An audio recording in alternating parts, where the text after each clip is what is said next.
आज की कहानी है दो क्लासमेट्स की जो एक दूसरे को बिल्कुल पसंद नहीं करते थे, लेकिन हालातों ने उन्हें एक ऐसी जगह पर ला के रख दिया जहां पर सरवाइव करना भी बहुत मुश्किल था और वो महीनों तक एक आइलैंड पर एक दूसरे के साथ फंसे रहे। उसके बाद वो उस आइलैंड पर कैसे सरवाइव करते हैं और एक दूसरे के साथ किया कांड करते हैं, देखेंगे हम आज की इस पूरी कहानी में। सो हेलो दोस्तों, मेरा नाम है इशिता और आज की कहानी शुरू होती है हमें एमा नाम की एक खूबसूरत लड़की को दिखाते हुए जो सुबह जल्दी उठकर अपने स्कूल जाने के लिए तैयार होती है। एमा अपनी स्कूल में एक बहुत ही अच्छी और फेमस स्टूडेंट है जिसके बहुत सारे फ्रेंड्स हैं। दूसरी तरफ हम डीन को देखते हैं जो एमा की तुलना में बहुत ही आलसी लड़का है और वो सुबह लेट करके उठता है और सीधे बाथरूम में जाकर ब्रश करने के बाद तुरंत आकर वीडियो गेम खेलने बैठ जाता है। तो उसके पिता जैक उसे कहते हैं कि तुम स्कूल के लिए लेट हो जाओगे। वहीं हम एमा और उसकी छोटी बहन स्टेसी को देखते हैं जिनको उनकी माँ बारबरा स्कूल छोड़ने आती है। उसके बाद एमा स्कूल में पहुंचकर अपने बेस्ट फ्रेंड लिजी से मिलती है और जब वो बातें कर रहे थे तभी स्टीफन नाम का एक स्टूडेंट आकर एमा को हाई कहता है और ये देखकर लिजी एमा को चिढ़ाने लगती है। अब उसी दिन क्लास में मिस्टर क्रिश्चियन सेन जो उनके टीचर है वो बताते हैं कि बस अगली सुबह ठीक 7 बजे ट्रिनिडाड आइलैंड के ट्रिप के लिए निकलेगी और वो आगे बता ही रहे होते हैं कि एमा क्लास में लेट पहुंचती है और डीन भी पीछे से आकर एमा से टकरा जाता है और उसे सॉरी शहजादी कहता है। इसके बाद जब मिस्टर क्रिश्चियन सेन ट्रिप के बारे में और जानकारी दे रहे थे तभी लिजी एमा से कहती है कि डीन भी ट्रिप पर जा रहा है अपने पिता के पैसों की वजह से और फिर वो डीन को देखकर मुंह बनाती है। अब लंच के समय लिजी अपने दोस्तों को एमा और स्टीफन के बीच सुबह जो हुआ वो बताती है और कहती है कि ट्रिप में जाकर हमारे पास 1 हफ्ता होगा अपना जादू चलाकर एमा को स्टीफन के साथ एक्शन कराने के लिए। पर एमा कहती है कि हमें ये सब छोड़कर ट्रिप पर ध्यान देना चाहिए। अब सभी जब बातें कर रहे थे तभी एमा की नजर डीन पर पड़ती है जो चाकू से सेब काट रहा था। अब थोड़ी देर में मिस कोलियर जो एक टीचर है वो डीन के पास आकर उसे स्कूल में चाकू लेकर आने के लिए डांटती है और फिर उसे प्रिंसिपल के ऑफिस में ले जाती है। फिर लिजी अपने दोस्तों से कहती है कि एमा को डीन जैसे लड़कों के साथ नहीं रहना चाहिए जब स्कूल का एक हॉट लड़का एमा को पसंद करता है। अब अगले दिन सुबह एमा तैयार होती है ट्रिप के लिए और अपने माँ बारबरा और पिता फिल को थैंक यू कहती है उसे ट्रिप पर जाने देने के लिए। दूसरी तरफ डीन ट्रिप पर नहीं जाना चाहता तो उसके पिता जैक उसे कहते हैं कि उसके स्कूल के नियम को तोड़ने के बाद भी उन्होंने कितनी मेहनत की उसे ट्रिप पर जगह दिलाने के लिए, जिसके बाद वो जाने के लिए मान जाता है। अब आगे हम देखते हैं कि मिस्टर क्रिश्चियन सेन सबको बस में चढ़ने के लिए कहते हैं। अब बस में चढ़ते वक्त स्टीफन एमा से पूछता है कि कैसी हो एमा, जिससे लिजी एमा को फिर से चिढ़ाती है पर एमा उस पर ध्यान नहीं देती। अब कुछ समय के अंदर वो ट्रिनिडाड आइलैंड पहुंच जाते हैं और बस से उतरते समय मिस कोलियर सबसे कहती है कि सब कुछ देर पूल में एंजॉय कर सकते हैं पर डिनर से पहले सबको आ जाना है और अगले दिन से प्रोग्राम शुरू करेंगे।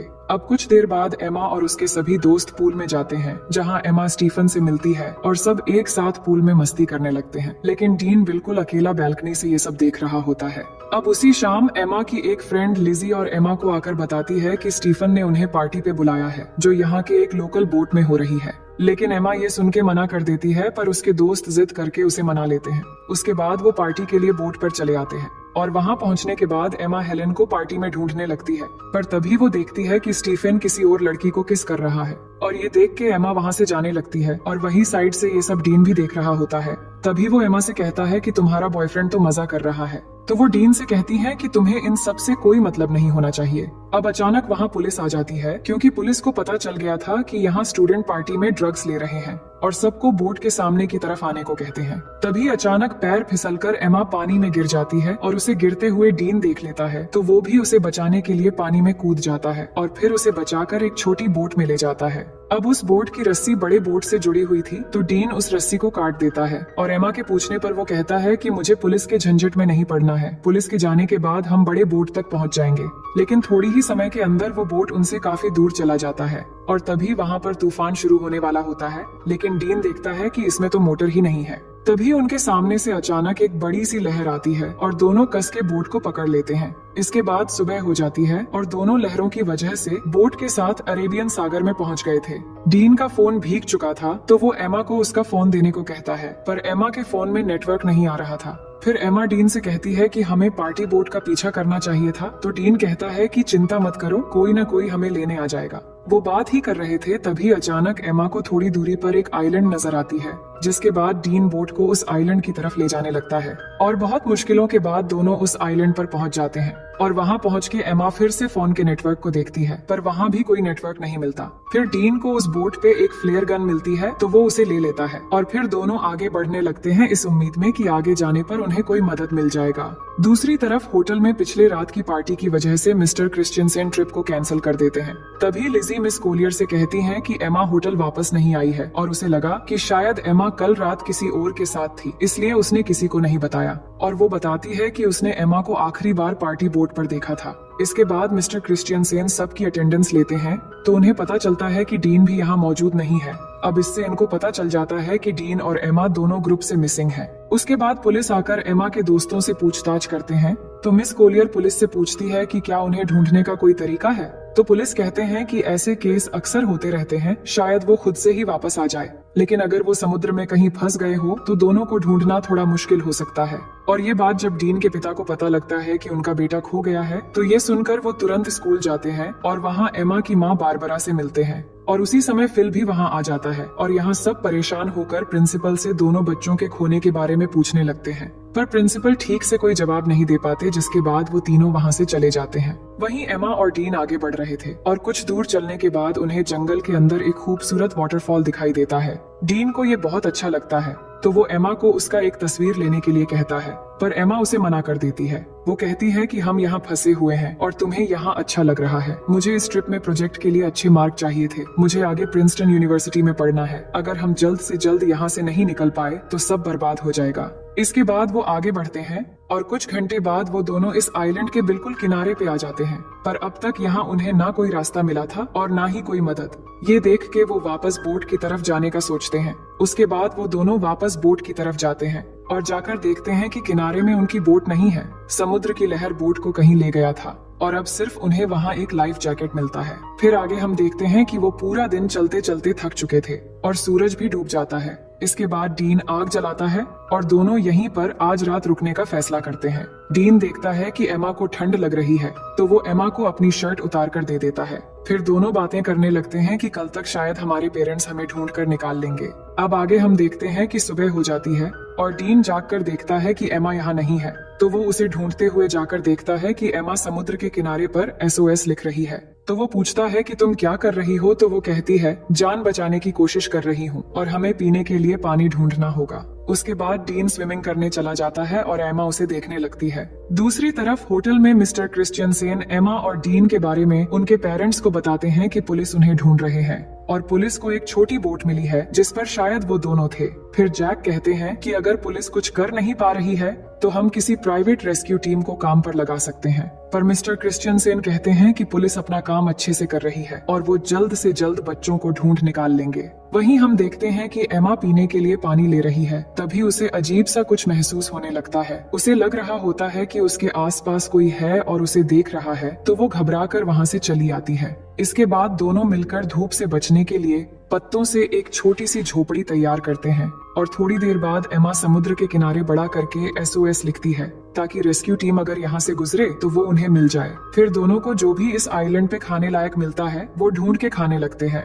और डीन को केले का एक पेड़ मिलता है, तो वो तोड़ के दोनों पेट भर के खाते हैं। अब इस आइलैंड में गर्मी बहुत होती है और एमा फुल पैंट नहीं पहन सकती और वो पैंटी पहनकर भी नहीं रह सकती, तो वो अपनी फुल पैंट को काट के शॉर्ट कर लेती है। इसके बाद एमा देखती है कि डीन उस झोपड़ी में आकर सो रहा है, तो वो भी उसके पास आकर सो जाती है। तभी अचानक डीन एमा की तरफ मुड़ता है और उस पर हाथ रख देता है, पर एमा को ये अच्छा लगता है और वो कुछ नहीं कहती। फिर अगले दिन जब एमा वाटरफॉल में नहा रही होती है, तब डीन आकर उससे सनस्क्रीन मांगता है, तो एमा डीन को कहती है कि मैं यहाँ नहा रही हूँ, तुम दूसरी तरफ जाओ। तो डीन कहता है कि तुम ही ने तो मुझे यहाँ पहरेदारी करने के लिए कहा है। ये सुन के एमा कहती है कि इस आइलैंड में कोई और भी है, इसलिए मैंने कहा था। उधर होटल में बारबरा एमा को लेकर बहुत परेशान थी और न्यूज में ये बताया जा रहा था कि एमा और डीन के गायब होने की केस अब ऑफिशियल हो गई है और अब पुलिस को लगता है कि वो दोनों मर चुके हैं और अब वो उनकी लाश ढूंढ रहे हैं। और फिल तैयार हो रहा था घर जाने के लिए, क्योंकि एमा की छोटी बहन स्टेसी घर में अकेली है। पर बारबरा अभी भी घबराई हुई है, तो फिल बारबरा से कहता है कि एमा मिल जाएगी और ये कह के वो उसे गले लगा लेता है। जिसके बाद अगले दिन जैक बारबरा के साथ हेलीकॉप्टर लेकर एमा और डीन को ढूंढने निकल पड़ता है। और वही आइलैंड में थोड़ी देर के बाद रात होने वाली है और एमा डीन को बता रही होती है कि वो अपने परिवार को बहुत याद कर रही है। तभी डीन को वहाँ पर किसी इंसान की खोपड़ी मिलती है तो एमा उसे देखकर बहुत डर जाती है और कहती है कि ये भी हमारी तरह शायद यहाँ फंस गया होगा और इसकी ये हालत हो गई और अब हमारी हालत भी शायद इसी के जैसा हो जाएगा। पर डीन उसे कहता है कि ये शायद कोई मछुआरा या फिर कोई स्मगलर होगा जो यहाँ आकर मर गया था, लेकिन हमारे पीछे हमारे पेरेंट्स हैं और हम यहाँ अकेले नहीं हैं। और उसे विश्वास दिलाता है कि अगर हम एक दूसरे के साथ ऐसे ही देते रहेंगे तो हम यहाँ कभी नहीं मरेंगे और एक दिन हम जरूर घर वापस जाएंगे। और ये कहने के बाद वो एमा को किस करने लगता है। एमा पहली बार किसी को किस कर रही थी और उसे अच्छा भी लग रहा था और अब रात भी हो गई थी। फिर क्या होना था, डीन सारी हदें तोड़ देता है और आइलैंड में एक तूफान आता है और इस तूफान को एमा पहली बार एंजॉय करके बहुत खुश थी। फिर सुबह होने के बाद एमा जागकर देखती है कि डीन यहाँ नहीं है तो वो डीन को पुकारने लगती है पर वो उसे नहीं मिल रहा था। तो एमा बहुत घबरा जाती है और उसे ढूंढने के लिए जंगल में चली जाती है और थोड़ी दूर आगे जाकर वो देखती है कि डीन एक गड्ढा खोद रहा है। तो एमा को समझ नहीं आ रहा था कि डीन ये क्यों कर रहा है। तभी अचानक एमा गिर जाती है और उसे घुटने पर चोट लग जाती है, जिसके बाद डीन तुरंत उसकी चोट को ठीक करने लगता है और उसे कहता है कि तुम्हें कुछ नहीं होगा। फिर वो दोनों वाटरफॉल में नहाने लगते हैं और यहाँ डीन एमा को बताता है कि उसकी माँ एक कार एक्सीडेंट में मर गई थी और एमा उसकी बातों को अच्छे से सुनने लगती है। फिर थोड़ी देर बाद वहाँ बारिश होने लगती है और डीन उसमें मस्ती करने लगता है और एमा उसे देखकर खुश हो रही होती है, जिसके बाद दोनों बारिश में डांस करने लगते हैं और डीन एमा के बालों में एक फूल लगा देता है। अब एमा डीन से कहती है कि मुझे फिर से तूफान के मजे लेने हैं। फिर डीन एक बार फिर से तूफान लाने की तैयारी शुरू कर देता है। वहीं अब न्यूज में बताया जाता है कि एमा और डीन के लापता होने की 1 महीना गुजर चुका है और पुलिस को लगता है वो अब जिंदा नहीं रहे, इसलिए पुलिस ने उन्हें ऑफिशियली ढूंढना बंद कर दिया है। पर एमा के दोस्त को अभी भी लग रहा है कि एमा और डीन अभी भी जिंदा है और बारबरा को भी वैसा ही लगता है और वो जैक के साथ हेलीकॉप्टर लेके अपनी बेटी एमा को ढूंढने फिर से चली जाती है और उन दोनों को अच्छे से ढूंढने के लिए सबको पर्ची बांट रहे होते हैं जिन पे एमा और डीन के बारे में जानकारी दी हुई थी। ये सब कुछ करने के बाद जैक बारबरा से कहता है कि उन्होंने सब करके देख लिया पर फिर भी एमा और डीन नहीं मिल रहे हैं, अब शायद घर वापस लौट जाना चाहिए। ये सुनकर बारबरा उदास हो जाती है और घर चली जाती है। दूसरी तरफ डीन एमा को हरी रोशनी के बारे में बता रहा होता है जिसके बारे में उसकी माँ ने उसे बताया था और वो बताता है कि वो रोशनी सूरज के डूबते समय दिखती है, पर डीन ने उस रोशनी को आज तक कभी नहीं देखा है। अब यहाँ उन्हें कुछ और हफ्ते बीत जाते हैं और दोनों आइलैंड के खूबसूरत एनवायरनमेंट के मजे लेने लगते हैं। वो समुद्र में नहाते हैं और बहुत मजे करते हैं और ऐसे ही वो एक दूसरे के बहुत करीब आ जाते हैं और जब भी उनका मन करता है तो वो तूफान और भूकंप के मजे लेते रहते थे। अब ये सब कुछ होने के बाद एमा डीन से पूछती है कि तुमने पहली बार कैसे किया था और वो कौन थी। तो डीन बताता है कि जब मैं स्कूल में था तब मेरा एक दोस्त थी जो मुझसे उम्र में बड़ी थी।